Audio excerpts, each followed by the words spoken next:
Man, ego is one of those weird things that can be, well, it's a double-edged sword, isn't it, in the DJ industry? Ego's our best friend, ego's our worst enemy.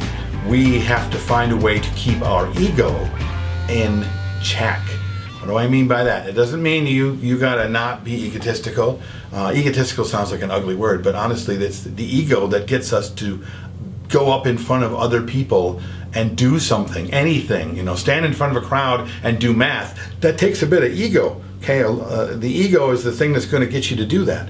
And if you aren't aware of it, then that's when you can get into trouble, because it's that fine line you need to walk on a regular basis. Being aware of your ego and being aware of what it can do for you and what it can look like is kind of where you need to be. The ego is a fragile thing as well. We like to think that we're really good at what we do. So when we hear from people that, oh, you're not so great, or you get a bad review, or people don't dance to your song, your ego is hurt, and you let that ego really deal with how you can be. You can have your ego bruised, and then all of a sudden you're not really showing up as an amazing performer. You're like, oh, darn it, when it's dancing, well, up theirs, I'm not gonna work that hard if they're not gonna, really pay attention to how good I am or how good this song is, or hey, I know better than that. This thing feeds us, and this thing helps us to be able to stand in front of other people and convince them that we are good enough for them to pay us. At the same time, though, keeping it in check is really important. So who does that for you? Okay, you can kind of do it yourself, really. But honestly, you need to have that one person in your life who can look at you and say, I think you're kind of full of it, or you're kind of full of yourself, because that ego makes us look like the DJ that everybody doesn't like, okay? And I could talk about this in another show about this you're just the DJ thing, or people have this perception of what we are, but you already know what it is, and I probably will talk about it later, but you already know what that is, and that comes from that ego, that guy who shows up at the party with, I got it, you don't, I don't take requests, I won't play that, back off, I know what I'm doing.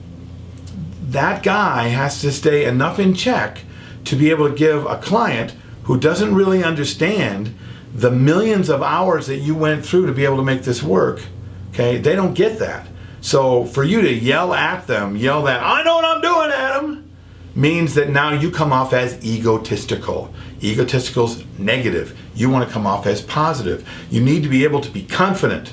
Use that ego to feed your confidence so that you can step out into any situation and swing the golf club like you've been swinging it like a pro all your life. Can you do that?